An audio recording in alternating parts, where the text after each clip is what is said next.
Bueno, vamos a ir rápidamente a las calles. Como le decíamos, se presentaron datos sobre criminalidad en nuestro país cerrados al mes de septiembre. Nos vamos al Ministerio del Interior. Allí está Lucía Betancourt, nos amplía la información. Adelante, Lu.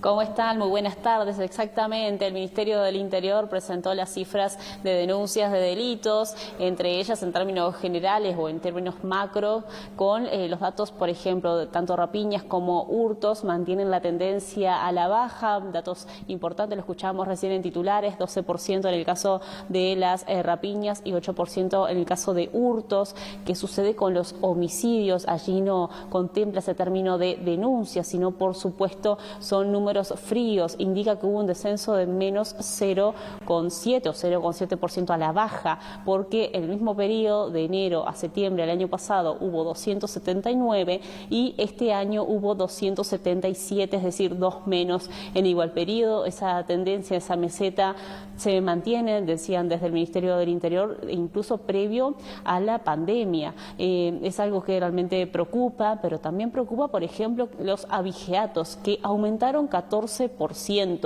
Es uno de los delitos que aumentó, junto con el delito de violencia doméstica, que llevó un aumento de 0,1%.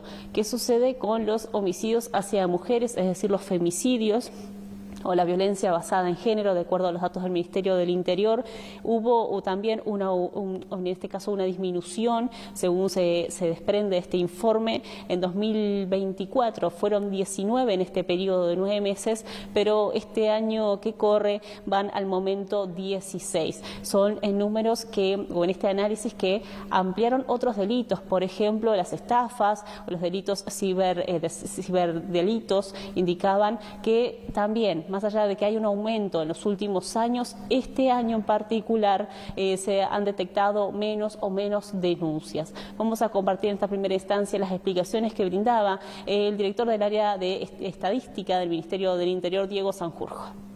Lo que hicimos hoy fue presentar la evolución de 15 indicadores delictivos en lo que va de enero hasta septiembre de este año. Y bueno, los resultados son que en términos generales la mayoría de los indicadores delictivos muestran una baja, una disminución.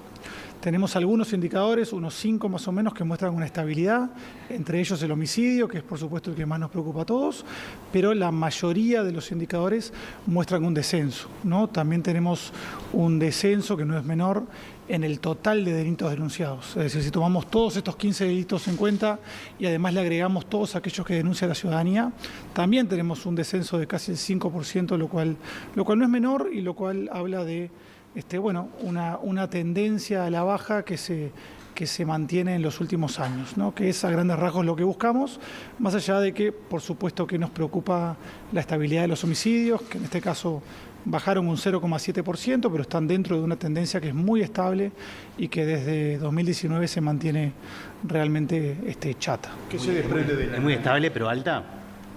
Sí, creo que Uruguay tiene una tasa de homicidios que es alta, es decir, duplica el promedio mundial.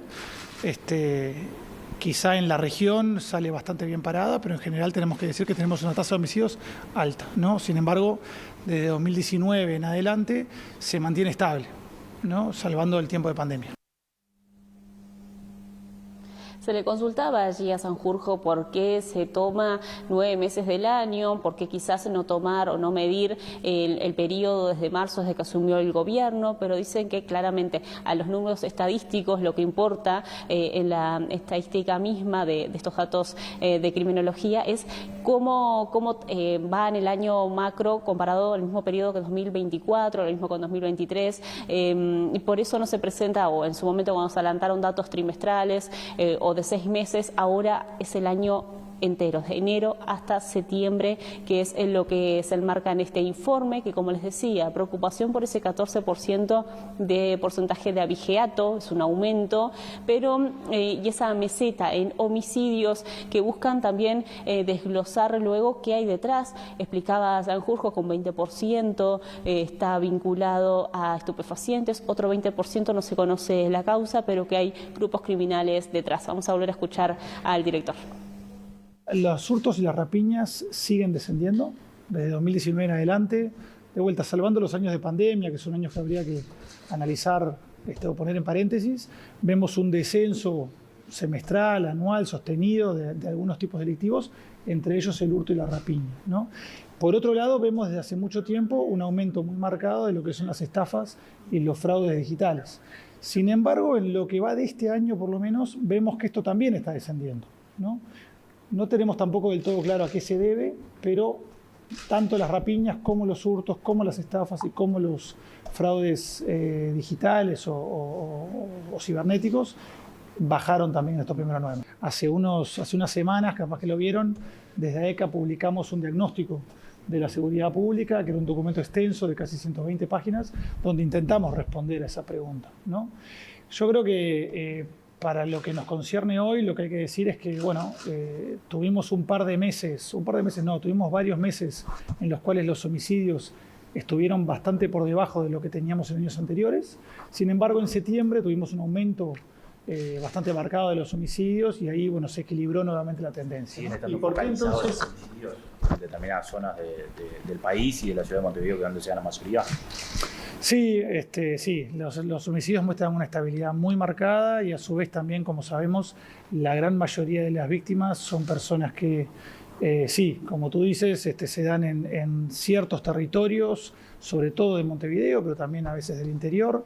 Creo que casi el 60% de las víctimas tenían antecedentes penales, lo cual no es menor. Nos habla así de un fenómeno que en Uruguay, como en toda América Latina, está muy focalizado en ciertos territorios, en ciertas personas que lo sufren y en ciertas personas que los cometen.